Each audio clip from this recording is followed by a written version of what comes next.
آسان لفظوں میں. یظن، یظن، يظن یظن. یا ظن. يظن يظن. ٹھیک ہے انشاءاللہ. تو اب آپ کا ہوم ورک بھی یہی ہے کہ آپ نے وقت کی پورے اس پیج کی پریکٹس کرنی ہے. یہ پیج نمبر ہے، بلکہ اگر کوئی موبائل سے آن لائن ہے تو اگر اسکرین لے کے اس پہ ڈال سکتا ہے تو ڈال بھی دیں. 54 پیج نمبر ہے. ٹھیک ہے کتاب کا. انیلا اگر ہو سکے تو اس پیج کو اگر اسکرین شاٹ ڈال دیں اس کے اوپر، انسان. تو یہ ذرا سب کو یاد رہے گا کہ یہ ہوم ورک ہے. ٹھیک ہے جزاک آپ اللہ. نے اس کو ایسے ہی پڑھنا ہے. وصل کی صورت میں فتح دمہ کسرہ کیسے پڑھتے ہیں، تنوین کو کیسے پڑھنا ہے، کھڑی زبر کھڑی زیر کو کیسے پڑھنا ہے، کھڑی زبر کے ساتھ اگر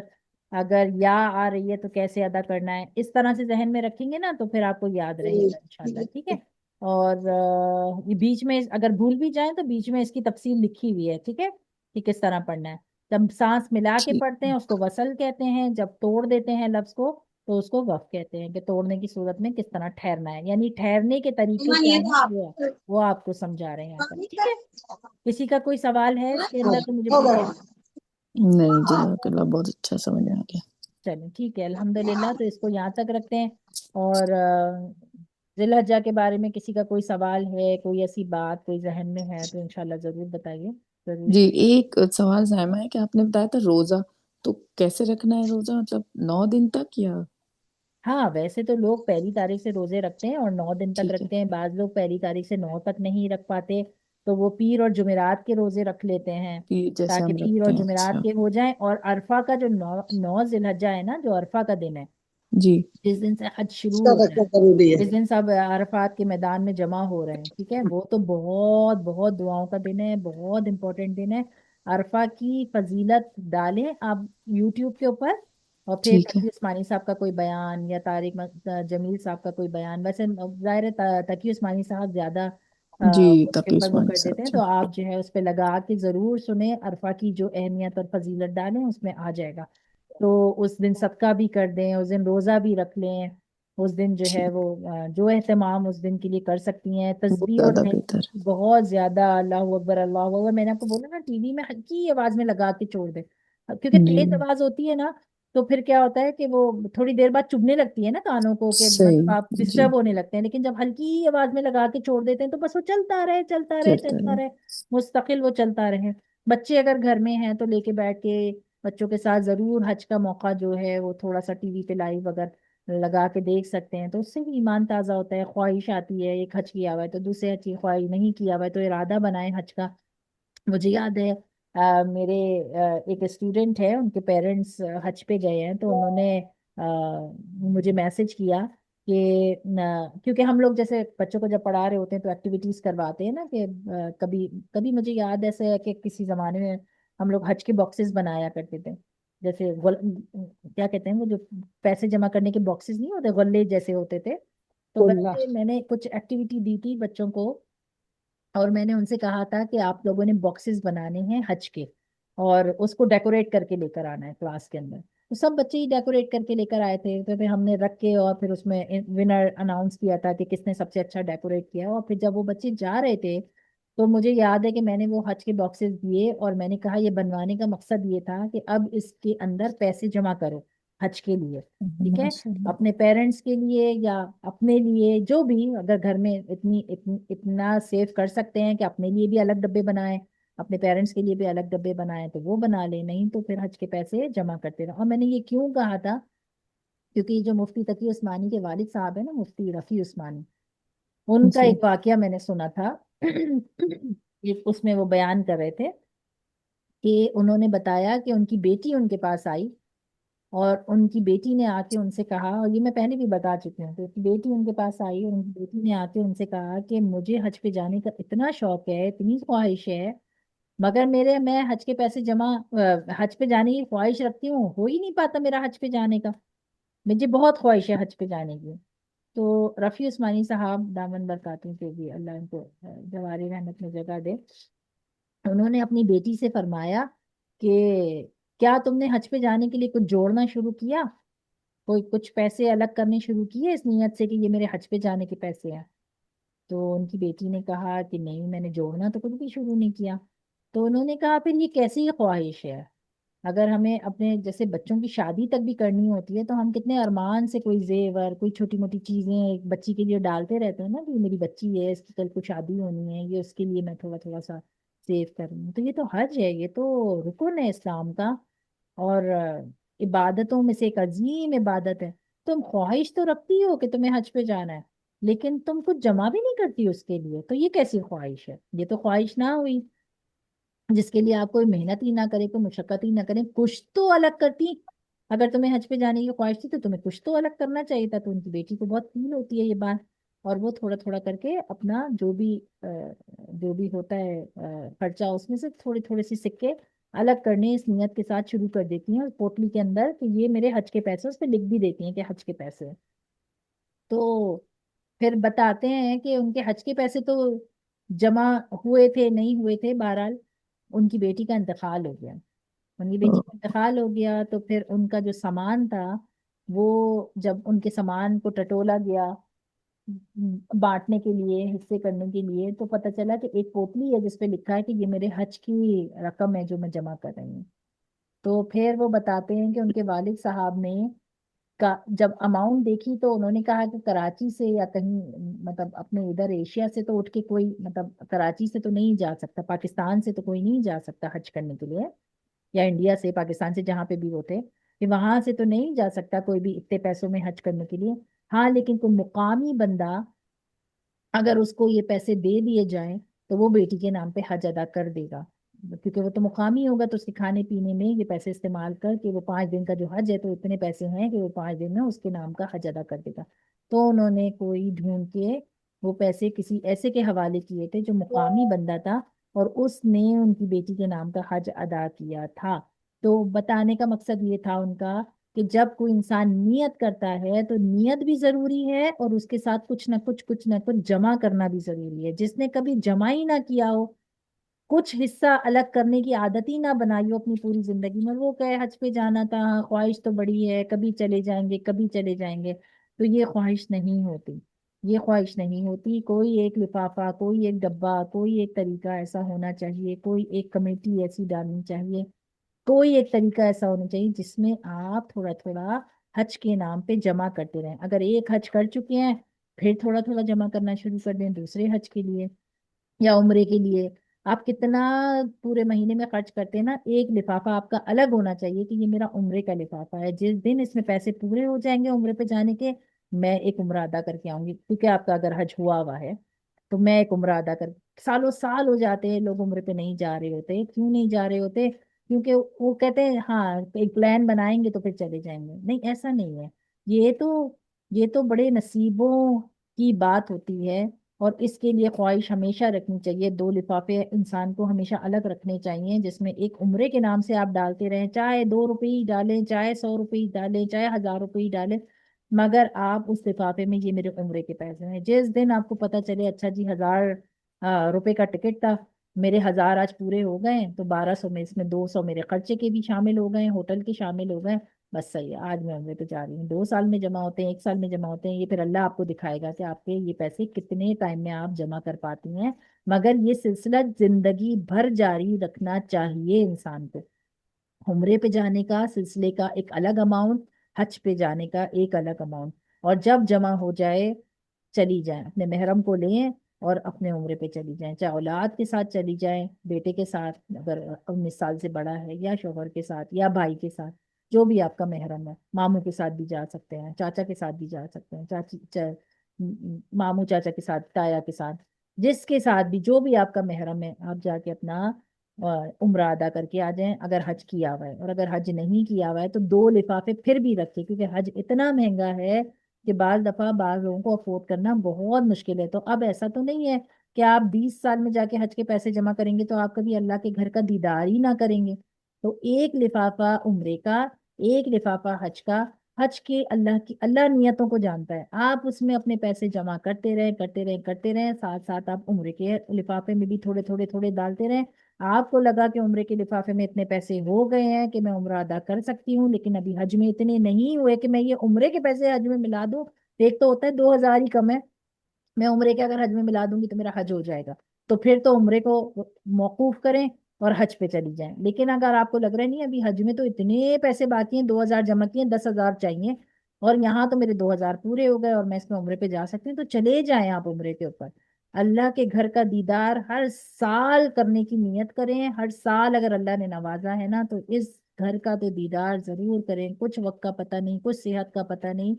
کہ انسان کی صحت باقی رہے نہیں رہے۔ تو میں اسی خیال سے ہمیشہ ہر سال بچوں سے ایک باکس بنواتی تھی، اور آپ بھی اپنے بچوں کے ایک باکسز بنا کے رکھیں کہ بھائی یہ عمرے کا ہے، یہ حج کا ہے، اس میں پیسے جمع کرتے رہے، جس کا ہو جائے وہ نکل جاؤ، کسی ایک دوسرے کے آسرے میں نہیں رہو، وہ جائے گا تو میں جاؤں گی، میں جاؤں گی تو وہ جائے گا، ٹھیک ہے۔ تو میں نے اپنے قرآن کے جو اسٹوڈنٹس پڑھنے آتے ہیں ان سے حج کا باکس بنوایا تھا، اور پتہ نہیں کتنے کووڈ سے بھی پہلے کی یہ بات ہوگی، کووڈ سے بھی پہلے بہت پہلے کی بات ہوگی۔ ان کی امی کا میسج آیا کہ آپ نے جو باکس بنوایا تھا بچوں سے اور بنوا کے جو گھر پہ بھیجا تھا حج کے لیے، ہمارے بچے اور ہم اس میں پیسے جمع کر رہے تھے، اور آج اس سال ہم الحمدللہ ان پیسوں سے حج پہ جا رہے ہیں۔ تو دیکھیں اتنی خوشی ہوئی یہ پڑھ کے کہ ایک چھوٹی سی چیز ہوتی ہے لیکن اللہ اس میں برکت ایسی ڈال دیتے ہیں۔ ان کے بتانے سے مجھے یاد آیا ہے کہ ہاں کبھی ہم کووڈ سے پہلے اس طرح سے ایکٹیویٹیز بچوں کی جب کرواتے تھے تو ہر سال حج پہ باکسز بنوا کے،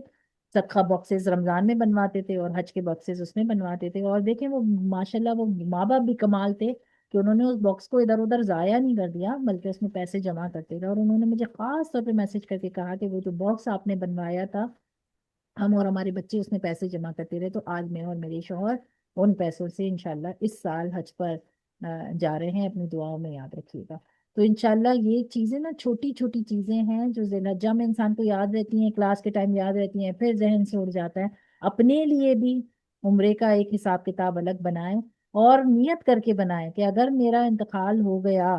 تو یہ جو بھی پیسہ جمع ہوگا یہ کسی کو دے کے میرا حج بدل یا میرا عمرے کا بدل کروا دینا، تو وہ پیسے اسی کام کے اندر پھر استعمال ہو جائیں اگر آپ کی اللہ نے حیات نہ دی ہے۔ اور اگر اللہ نے حیات دی ہے تو آپ اپنی زندگی میں ہی دیکھیں گے کہ وہ ڈبہ بھرے گا بھی، آپ کے اپنی اپنی کاوش اپنی کوشش سے بھرے گا، اور انشاءاللہ اللہ آپ کو اپنے گھر کی زیارت بھی ضرور کروائے گا، مگر اس کے لیے ایفرٹ ضرور کریں جیسے انہوں نے سمجھایا تھا انشاءاللہ۔ اوکے جزاک اللہ۔ اوکے، تو اور کسی کا کوئی سوال کچھ پوچھنا ہے؟ اور ہم اگلے ویک میں پھر اب کلاس نہیں کریں گے انشاءاللہ، عید والا دن ہے اس کے بعد والے ویک میں انشاءاللہ کلاس کریں گے، ٹھیک ہے؟ کسی کو کوئی سوال پوچھنا انشاءاللہ، ہے، نہیں کوئی بات جزاک کوئی اللہ، ایسی بہت چیز جو شکریہ، کلاس سے شیئر جزاک کرنی ہے؟ اللہ۔ چلے ٹھیک ہے، انشاءاللہ دعا کر لیتے ہیں۔ انشاءاللہ جی جزاک اللہ خیر جزاک سائمہ۔ اللہ۔ جزاک اللہ خیر، دعاؤں میں بہت یاد رکھیے گا آپ لوگ سب جی ضرور، آپ بھی یاد انشاءاللہ رکھیے۔ انشاءاللہ۔ اوکے چلیں دعا پڑھ لیتے ہیں۔ سبحان اللہ و بحمدہ، سبحان اللہ و سبحان بحمدہ، اللہ و بحمدہ، سبحانک اللہم و بحمدک، سبحان سبحانک اللہ و اللہم و بحمدک، بحمدک، نشہد ان لا الہ الا انت، نشہد نشہد ان ان لا لا الہ الہ الا الا انت، انت، نستغفرک و نتوب الیک، نستغفرک و نتوب نستغفرک و الیک، نتوب الیک، سبحان ربک رب العزت عما یصفون سبحان سبحان رب العزت عما یصفون یاسفون، وسلام علی المرسلین وسلام علی سلام علی المرسلین، المرسلین والحمد للہ رب العالمین۔ والحمد والحمد للہ رب للہ العالمین۔ رب العالمین۔ السلام علیکم ورحمۃ اللہ وبرکاتہ۔ وعلیکم وعلیکم السلام السلام ورحمۃ اللہ ورحمۃ اللہ وبرکاتہ۔ وبرکاتہ۔ سائمہ ماشاءاللہ بہت اچھا آپ نے بیان دیا بہت اچھا، جزاک اللہ، خوش ہو کے جزاک دل اللہ خیر، بس اللہ عمل کی رو رہی توفیق تھی، عطا فرمائے، باتیں کرنا تو جزاک بہت اللہ۔ آسان ہے، اللہ میاں ہم نہیں سب نہیں، کو بہت بڑی عمل کی بات ہے۔ توفیق عطا کرے۔ بعض دفعہ پتہ ہے کیا ہوتا ہے، آپ کلاس میں جب بیٹھے ہوئے ہوتے ہیں